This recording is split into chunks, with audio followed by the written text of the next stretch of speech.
O deputado federal Major Vitor Hugo explanou em pronunciamento na Câmara dos Deputados e no decorrer de vídeo divulgado por meio das redes sociais o projeto de mobilização nacional e a conveniência de sua aprovação para o Brasil. Nesta conjuntura, ele retrucou especulações de que o projeto faria parte de um suposto golpe orquestrado pelo presidente Jair Bolsonaro. O parlamentar pontuou: nada mais é do que o reforço da estrutura logística do país em face de um grave problema. Em 2003, quando o ex-criminoso e ex-presidiário Lula enviou esse projeto de lei, ele se referia somente à questão da guerra. Queremos que esses poderes, que só podem ser conferidos ao presidente da República por meio do Congresso Nacional, também possam abranger a questão da pandemia. O congressista reagiu, ademais, a um pedido de impeachment do presidente Jair Bolsonaro protocolado por opositores. Queria registrar o nosso estarrecimento com a oposição, a qual é extremamente insensível com o momento que estamos vivendo em nosso país. A oposição, querendo antecipar os movimentos para o processo eleitoral de 2022, protocola mais um pedido de impeachment contra o presidente Jair Bolsonaro, sem qualquer fundamentação jurídica ou viabilidade política. Assista. Senhor presidente, senhoras e senhores deputados, eu queria inicialmente, presidente, registrar aqui o nosso estarrecimento com a oposição, que é extremamente insensível em relação ao momento que nós estamos vivendo aqui no país, em que o governo federal executa todas as ações necessárias para poder salvar vidas e preservar os empregos dos brasileiros, e a oposição querendo antecipar os movimentos para a eleição, o processo eleitoral de 2022, protocola mais um pedido de impeachment, sem qualquer fundamentação jurídica, sem qualquer viabilidade política, nesse momento, contra o presidente Bolsonaro. São dezenas já de pedidos, todos inócuos, e temos certeza absoluta que esse será mais um pedido de impeachment que não prosperará. O nosso presidente tem a aprovação, tem o apoio popular, que foi conquistado nas urnas por mais de 57 milhões de votos, tem feito um governo que tem aprovado diversas medidas importantes para o país, começando já em 2019, com a reforma da Previdência, que nós aprovamos juntos aqui nesse parlamento, uma reforma da Previdência cuja profundidade e cujo alcance nunca foi conseguido pelos governos petistas, por exemplo, que tentaram, mas não conseguiram fazer, e isso vai projetar a nossa economia nos próximos 10 anos de uma maneira que a gente ainda não tem até as perspectivas corretas, porque certamente, diante do esforço que todos nós, todos os brasileiros estamos fazendo, isso vai refletir muito bem na nossa economia, e ai de nós se o nosso governo não tivesse tido a coragem de enfrentar, de encampar uma pauta tão importante como nós estaríamos agora nesse momento da pandemia, enfrentando e tendo que desembolsar, como fizemos e faremos de novo, por exemplo, no que diz respeito ao auxílio emergencial de R$ 600 que nós aprovamos no ano passado, uma ideia do nosso presidente Bolsonaro, corroborada aqui pelo plenário, num valor que a oposição já topava em torno de R$ 500 e que foi aumentado para R$ 600, porque o presidente Bolsonaro nos autorizou, à época como líder do governo, a conduzir o processo de votação. Agora...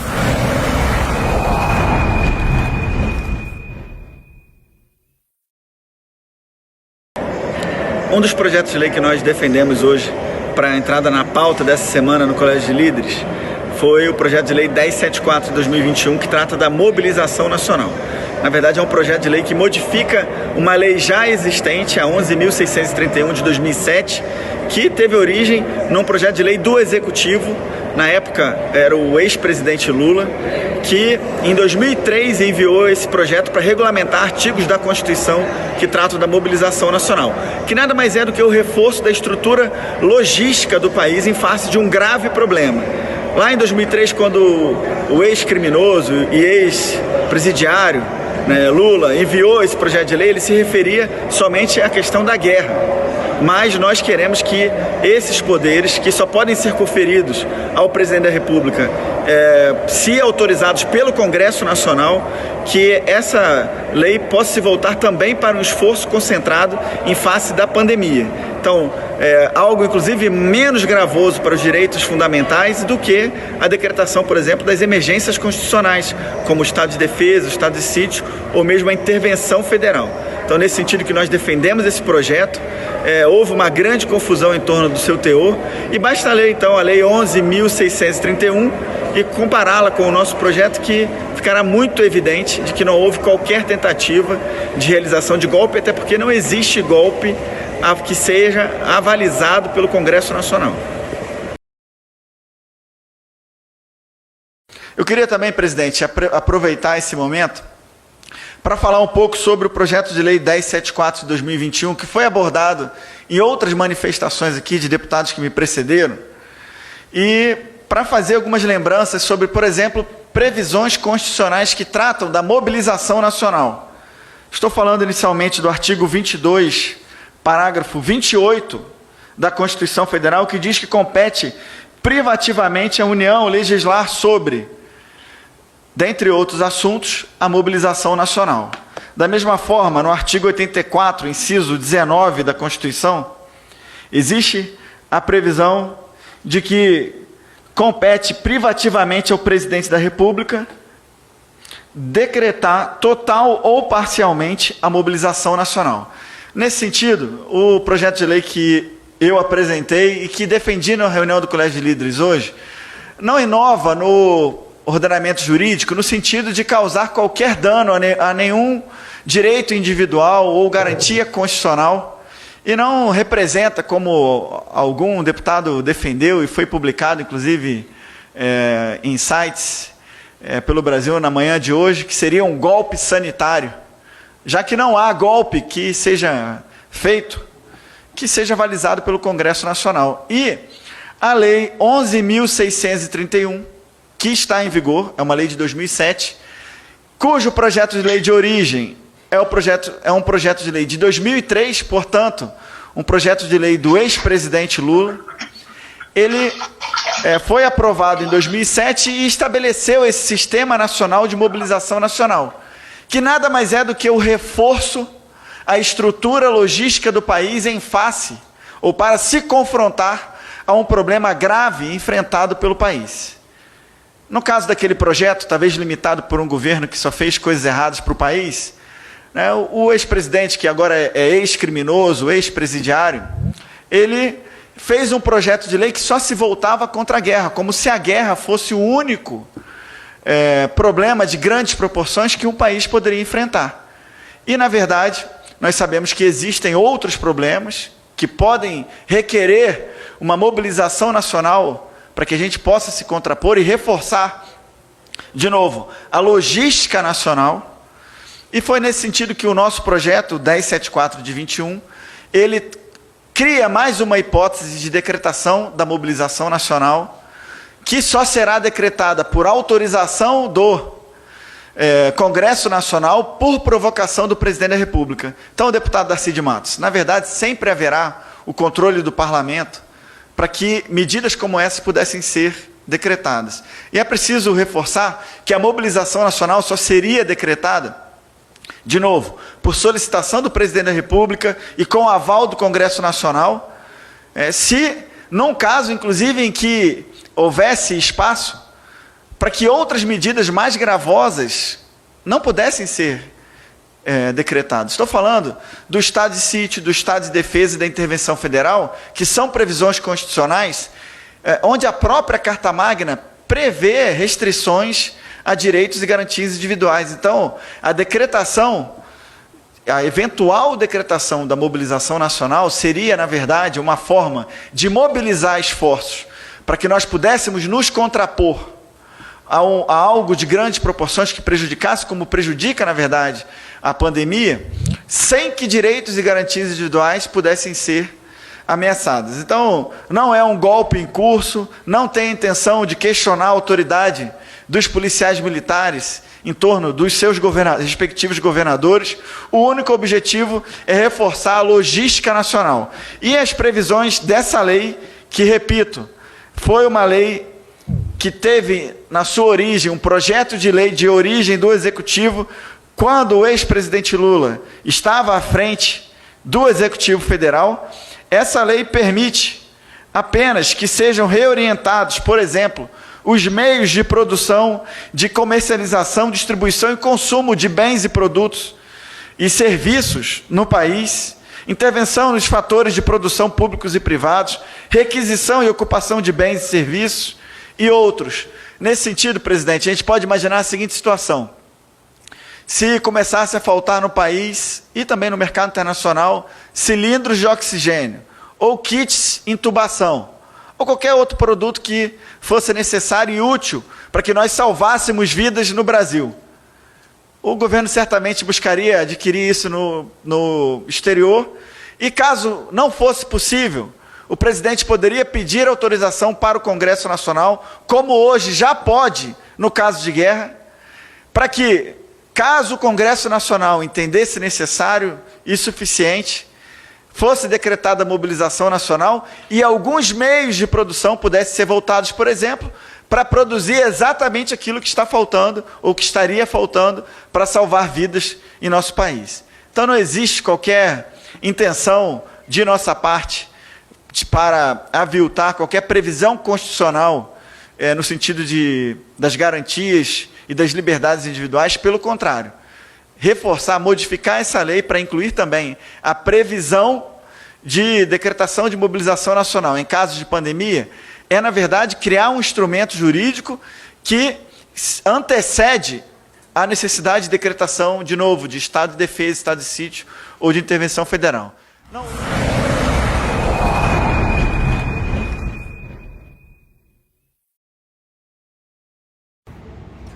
Oi, pessoal, tudo bem? Estamos ao vivo aqui direto da CCJ. Nós hoje tivemos uma sessão bem mais tranquila, hoje de manhã. E agora está tendo plenário.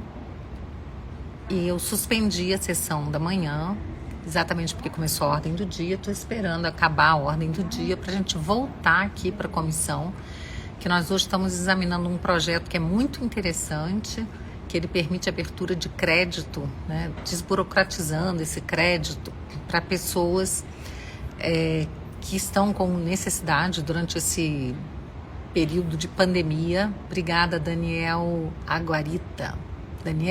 Guarita, né?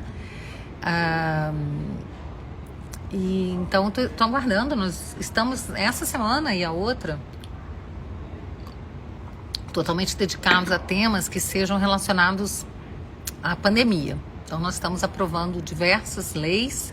Ontem foi muito bacana também, a gente aprovou uma lei que permite a utilização, né, de transporte escolar que está parado em locais que crianças não estão indo à escola, né, para exatamente transportar agentes de saúde, pessoas que estejam necessitando de um transporte, pessoas que estão doentes. Obrigada, pessoal, obrigada aí pela força de todos vocês.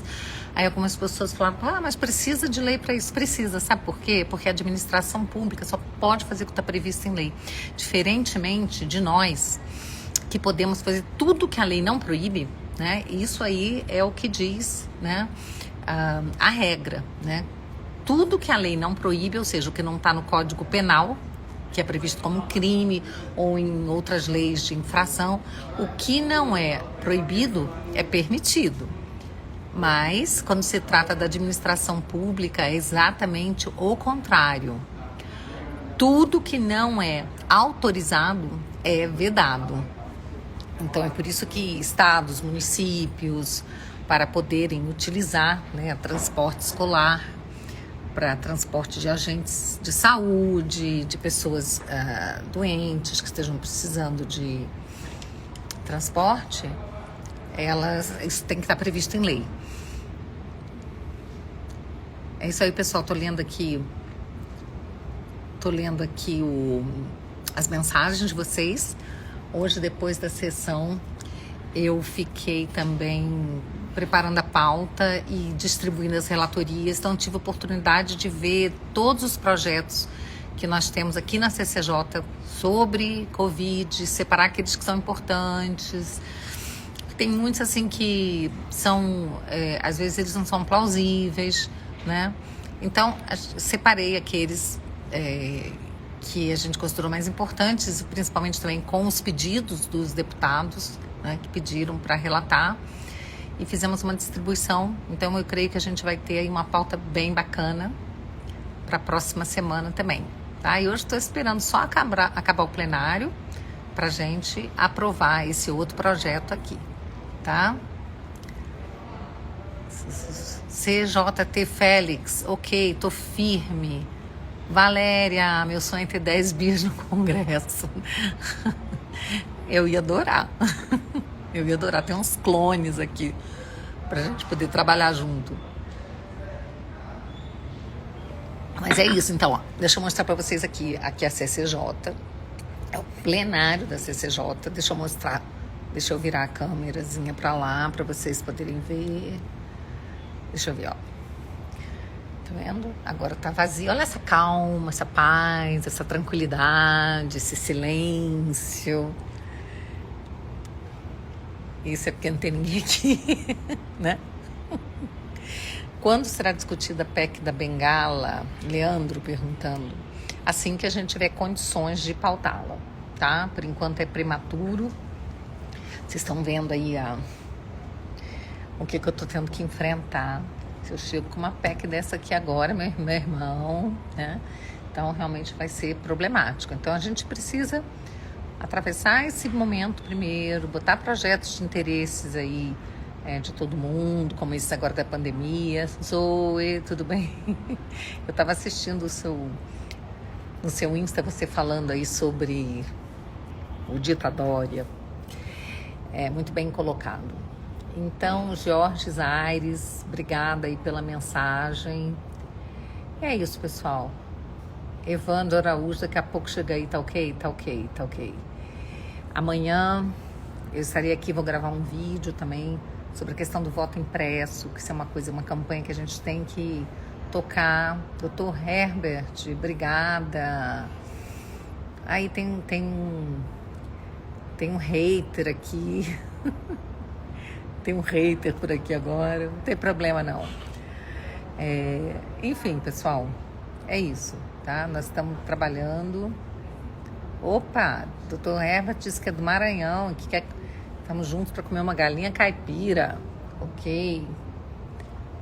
De Alagoas, Genildo Pessoa, obrigado pelo seu trabalho, obrigada. Cristina Gasques, voto impresso já.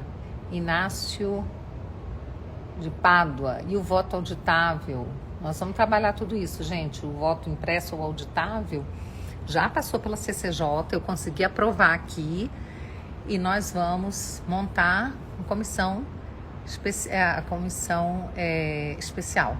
Tem uma pessoa que perguntou se aqui na CCJ só tem parlamentar de esquerda. Não tem só de esquerda, não. É porque a esquerda ela fica fazendo muito barulho e os outros querem votar, né?